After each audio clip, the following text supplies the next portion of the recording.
Hello, my name is Michael Tillotson, and I am an author. See these? Right here? These are my books. So, more specifically, I am an indie published author. I wasn't really interested in the traditional publishing scene ever since learning that the publisher apparently doesn't help you advertise. In my mind, that was like the one thing a publisher was supposed to help me with. So if they didn't do that, then why do I need them? So as a result of this, I can't really tell you anything about the traditional publishing process or the query trenches or any of that. I never bothered. I just went straight to indie. But I want to just take a moment and go over the process of how I got published for both of my books. How did I go about doing things? How long did it take? How much did it cost me? And that sort of thing.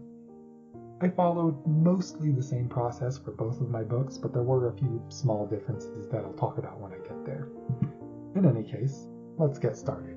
And what better place to begin than the beginning? So the part of the process you're most familiar with is probably the first draft. There's not really a ton to talk about here as far as publishing goes, because this is the part where I, at least, didn't really have anyone else involved.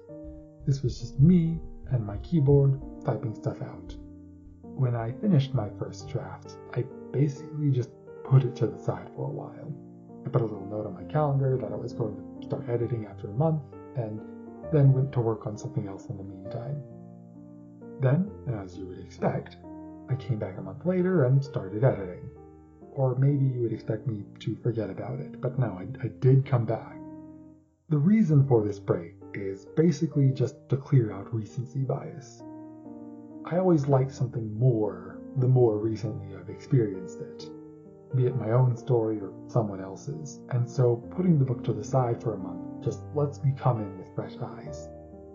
Now, I might talk about my editing process a bit more in depth in another video, but basically I was just kind of going over the book again.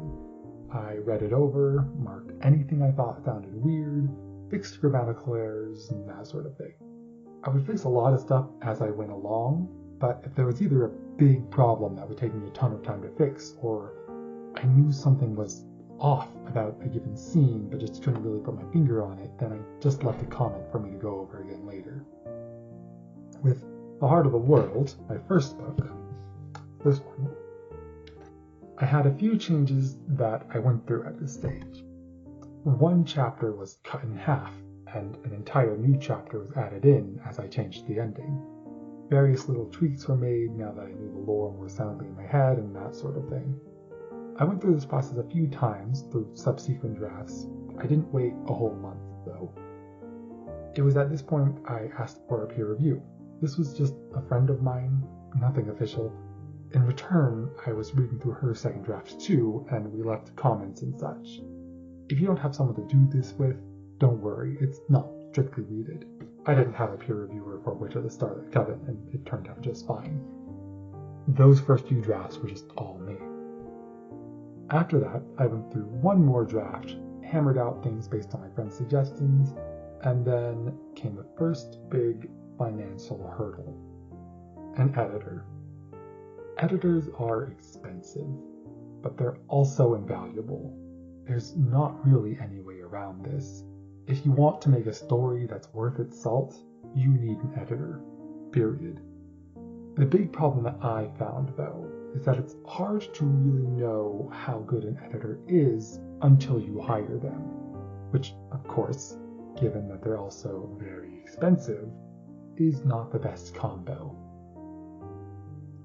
I really didn't like my editor for Heart of the World. He just totally did not get the story. One big lesson I learned when it came to hiring an editor is you want to be able to give them a sample first, preferably for free. My second editor, the one I hired for Witch of the Scarlet Coven, was a much better fit, and this was in no small part because she asked for a sample before reading. I dug through the book and picked out a scene that I thought really captured the book's overall vibe, and then I sent that off to her before we started working together. However, even though my experience with my first editor was overall pretty terrible, he did actually have some really good suggestions that helped hammer out The Heart of the World into a much better story than it was before. He also had some pretty awful suggestions that would have made the things a lot worse, but I didn't put those ones in there, so it's fine. One thing about being a writer that you want to get good at is learning how to receive criticism and then really think about it. The mark of a good writer is they kind of hate when you just give them shallow compliments, and they love when you point out what you did and didn't like in more detail. Because ultimately, we're all a little biased towards our own work. The only way to truly make it something great is to get an outside pair of eyes on it. But you also don't want to just mindlessly follow directions. You want to be able to understand where the suggestion was coming from and why it was made, and then decide for yourself if you agree or disagree. And then you can make the decision from there. With both of my editors, there were some suggested changes that I implemented in the story and others that I didn't. I didn't just take what they said at face value and Frankenstein my story into whatever anyone said. But, okay, I know what you're wondering. How much did this cost me? Well, for Heart of the World, my editor cost me about 3,000 monies, and for Wish of the Starlit Coven, it only cost me about 1,500. But it's also worth noting, these are very different sized books. Witch of the Starlit Coven is only about half as long, so it certainly varies how much you're going to be paying depending on how long your book is. But unless you're writing something that's obscenely short, you can be certain that it's going to cost you a pretty penny or two. Probably many pretty pennies, in fact. When it comes to finding an editor, I recommend trying to search on sites like Fiverr, where you can choose the individual person who's going to edit your work, rather than going to a big editing site where you just pay a big company some cash and they choose an editor for you. After the editor goes through my work, I'll go through the draft again, looking over the suggestions and making the changes I need. You'll probably notice this process is very repetitive. A lot of it really does just boil down to read book, have someone else read book again. But with each new draft, things start to get better and better. And this seems like a good spot to mention. You have to be willing to change your draft. This sounds obvious, I know, but not as easy as it sounds. After going through my editor's suggestions, I wound up needing to cut 2 entire chapters from The Heart of the World. Just bam, on the chopping board, they're gone. These chapters took a while to write, and I put a lot of effort into them. And it was kind of painful to just flush that all down the drain. By getting rid of these chapters, I wound up with a better book on my hand. A lot of the time, you'll hear this phrase with the term, kill your darlings, and yes, you must be willing to murder your darlings in cold blood. And now that our darlings are dead, we move on to the penultimate step of the editing part of things, beta readers. And yes, this is just another have someone else read my book and then read it again myself. Beta readers are sort of like mini editors. They cost less, but they won't give you as deep of advice.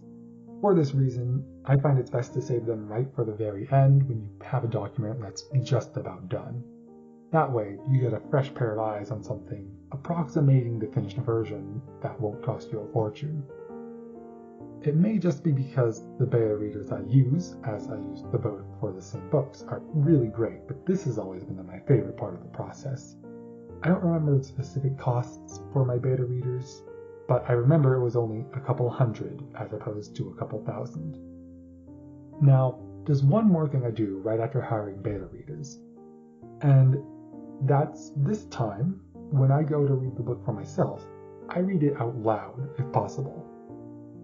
I was surprised just how much this helped me with catching errors that even my editor and beta readers missed over. I also try to do voices. It's fun. Once all that's done, there's only a few things left to do, including the second big money block, cover art. Now, as you're writing, you should be keeping it in the back of your mind what you want for the cover. because your illustrator will not be reading your book. I'm sure there are a lot of illustrators out there who will talk with you and help you figure it out, but it'll make their lives a lot easier if you know what you want with you going in. I used the same illustrator for both my books, and one thing I really appreciate about his work is he's willing to change things at every step of the way.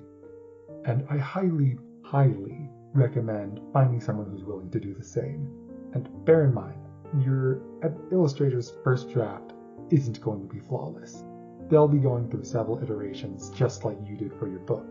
And a good illustrator should be working with you every step of the way to make sure things are to your liking. Of course, having a good artist is also pretty pricey. I wound up spending about 500 monies on both my books. This one isn't really affected by the length of your book, so it was about the same both times. Now, there's one more step for you to take before you're ready to plug this all into your self-publishing site of choice: formatting. You can do this yourself, but I use Atticus. It's fairly hands-off. I just kind of upload my doc into Atticus, and it takes over from there.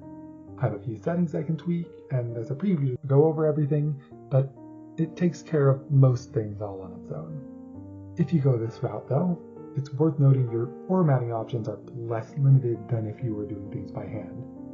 If you have a page where the text is purposefully all wonky, for instance, you can't really do that in Atticus. I imagine you can't do it with similar programs either. These types of programs are designed to be very professional looking. Atticus cost about $100 the last time I checked, but it's a one-time purchase thing, and you can use it for as many books as you want. And with all of that done, you can just plug everything into your publishing platform. At this point, it's as easy as just uploading the files from your computer and pressing publish. At least that's how it is on Amazon. You do need a couple things, like you need to choose the genre and keywords, but nothing all that noteworthy. Once you hit publish, there will be a couple of days where you have to wait for everything to be approved, and then bing bada bing boom, it's done. You're a published author. I also have no idea what that expression was. Bing bada boom, whatever. Anyway, don't expect your publishing platform to be putting the word out there.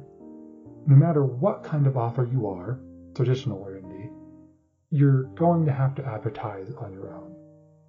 I don't know how to do that too well. Yet. Hopefully it's a yet, anyway. That's kind of what this channel is for. It's my latest attempt at figuring out advertising. So I'm not really helpful past the publishing point. But I hope hearing things about the publishing process, at least the publishing process that I took, helps you kind of figure out where to go after you finish your first draft. And as an extra treat, I'm going to link my beta readers and my illustrator and my editor for Witch of the Starlit Coven all in the description below. I love working with all of them, so if you're not sure where to look, here's a head start. But in summary, take a break, give your book a reread, have someone else read it, give your book a reread, pay someone a lot of money to read it, give your book a reread, pay someone significantly less money to read it, give your book a reread, this time with funny voices, have someone draw a pretty picture for you, make your book look pretty, and then put your pretty book and pretty pictures into your publishing platform of choice. And that's all from me. See you in another video.